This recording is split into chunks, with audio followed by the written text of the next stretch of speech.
This video is a sequel of last week's video where I shared with you the experience of growing up with a body that I didn't feel safe in, and how now, even though my weight is the highest it's ever been, I've never felt more confident in my body. In this video, I'm going to be sharing the mindset shifts and the tools that I used that helped me accept my body as it is and live with peace and love with it. Number one, learning that the number on the scale is not an indication of aesthetics. In the last video, I shared with you the story of the nurse at my school weighing everyone in my class and everyone finding out that I was the fattest girl in my class and the aftermath of that. That incident taught me that the number on the scale was the enemy. Now, of course, I believe that the intention of the nurse was for her to see if we were healthy, according to what was medically deemed healthy back then, even though now I'm sure it's different. But what ended up indirectly happening is that I was measured up against other girls. When my mom found out about my weight, she didn't stop comparing me to other girls, saying things like, if you lose weight, you're gonna be as beautiful as so-and-so. Or look at so-and-so, how delicate she is, how beautiful she is, how everybody wants to be her friend. If you lose weight, you could also have so many friends like her. Or look how big your thighs are, look how big your butt is. Nobody in your classroom has such big thighs and butt. This is not normal. So moving forward, whenever I would weigh myself, I always saw that number as an indication of why I didn't look like other girls. So I would desperately try to lower that number, because if I could lower it, then I would be able to look like them. But now I know that this is not true. Now I know that the size and shape of our body has nothing to do with the weight itself. It has everything to do with fitness, with nutrition, and with genetics. The number on the scale can be a measurement of a lot of things, but not of aesthetics. Today I'm 33 and I'm at the best physical fitness of my life.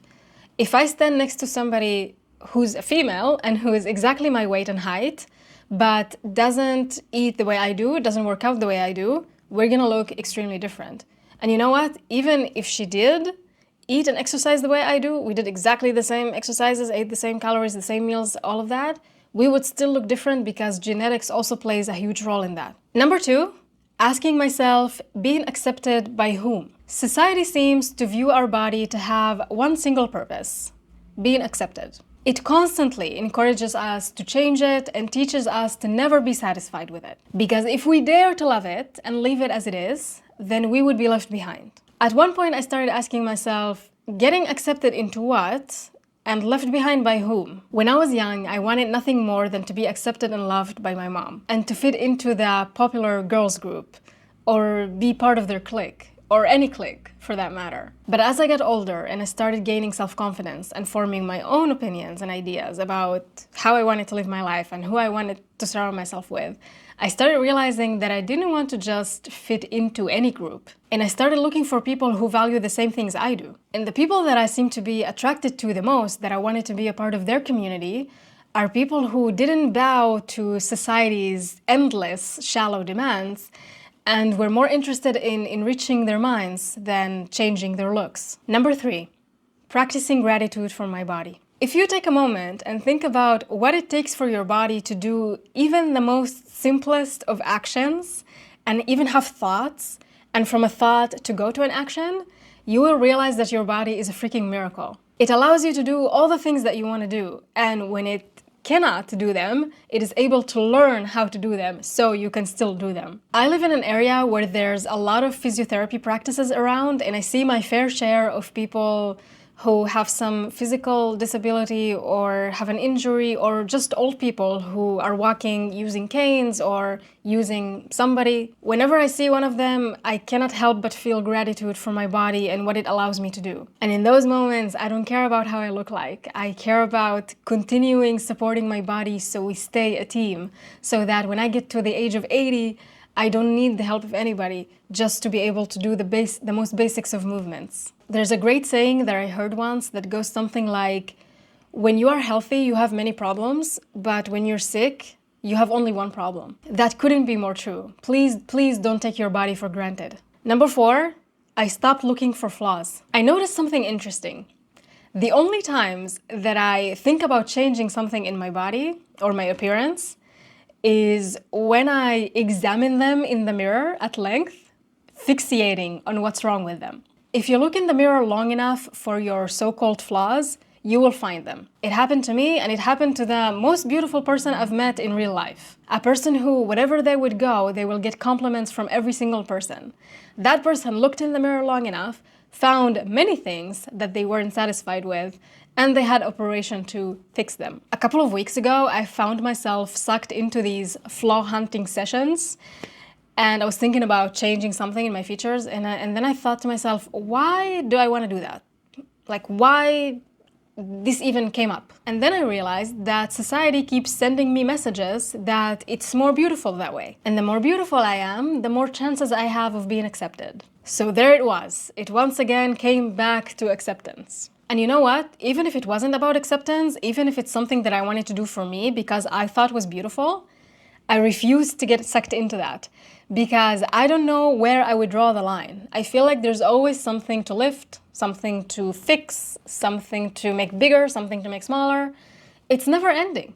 So why even bother to start with it at all? Anytime that I invest in flaw hunting or feature changing is time that I rather invest in something else, something that actually enriches my life, something that makes me feel awesome, that fills me up, that gives me nice memories. Spending countless times and euros on my face is just not really part of those things. Number 5, remembering that companies benefit from us being unsatisfied with our bodies, not when we are happy with them. Because then they are able to convince us to invest our hard-earned money and our limited time in their agenda. So-called beauty companies keep inventing problems for us and then telling us that they have the solution for them. There's actually a great video created by Eva Zubek about how shaving for women was something that was created out of a marketing campaign by Gillette.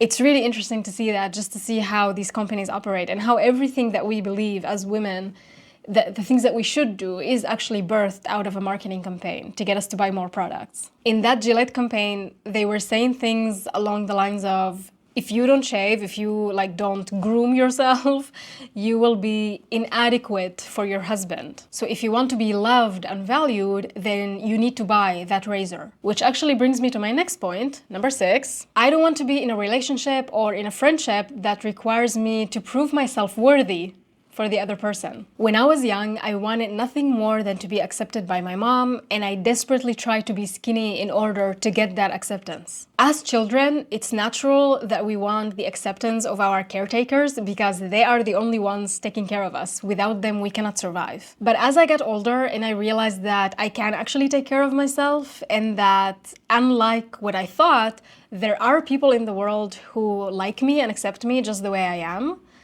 things started to change. Whenever I met people who seemed to require something from me if I wanted to be around them, I simply lost interest. I just didn't think that anyone was worth changing who I am for. And you know what I realized? The people who do require you to change, if they will, grace you with their presence, are people who will never accept you no matter what you do, because they themselves are driven from society's expectations and from what society requires of them. In my opinion, there's nothing less appealing than a person who doesn't find me adequate or worthy just because of my looks. And I'm definitely not interested in chasing someone's love and acceptance. The only thing that I care about the people that I surround myself with is their personality and how they make me feel. And I keep reminding myself to extend the same courtesy to myself. Number 7, realizing that despite all the efforts and the money in the world, our looks are going to eventually fade away. Nobody's looks is going to last forever. Regardless of fillers, procedures, lifts,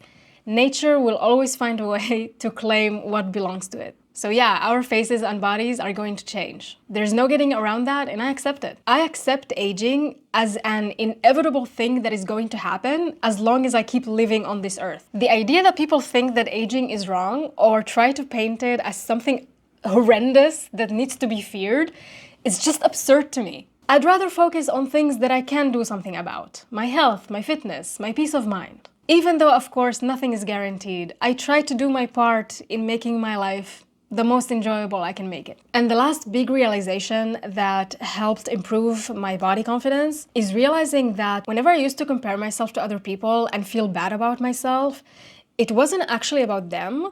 It was because I wasn't following through on my own values. When I was struggling with bulimia, Whenever I would see people going on vacations, having amazing, full, lush hair, having beautiful skin, having great bodies, just seeing also like their fitness journeys and what they were eating, I would always feel jealousy, and I would feel that I'm not good enough, that like I'm not comfortable in my own skin. I would, look at myself and I would be not at ease in my own body. For a while, I thought that I actually wanted to look like those people, like the way society tells me that I should look like, but when I would look in the mirror, I would not be even close to that.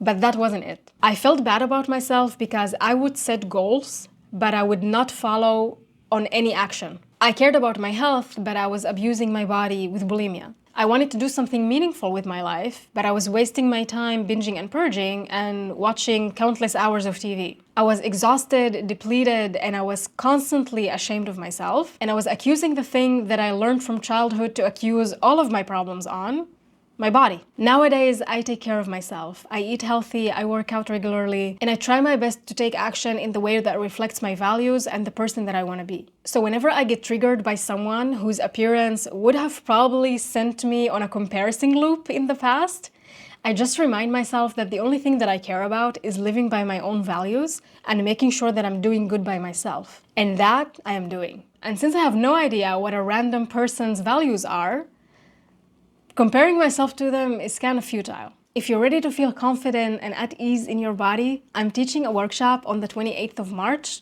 called At Home in Your Body. This workshop is not going to be me just giving you information and telling you endless stories, but rather us having a discussion. I'm going to be giving you a lot of reflection questions so you can start applying these changes as well for yourself, because all the changes here, everything that I shared with you, all the perspective shifts and the things that allowed me to walk tall and be super confident in myself, even though now I am the heaviest I've ever been in my life, was because I practiced everything that I'm going to be sharing with you in this workshop. If you want to learn more and grab your spot, the link is in the description. Hurry, because the spots are limited. Like I said, I want this to be a discussion and us sharing with one another. So I'm limiting the amount of attendees because I want you all to get a chance to speak. Thank you so much for sharing your time with me, and I will see you guys soon.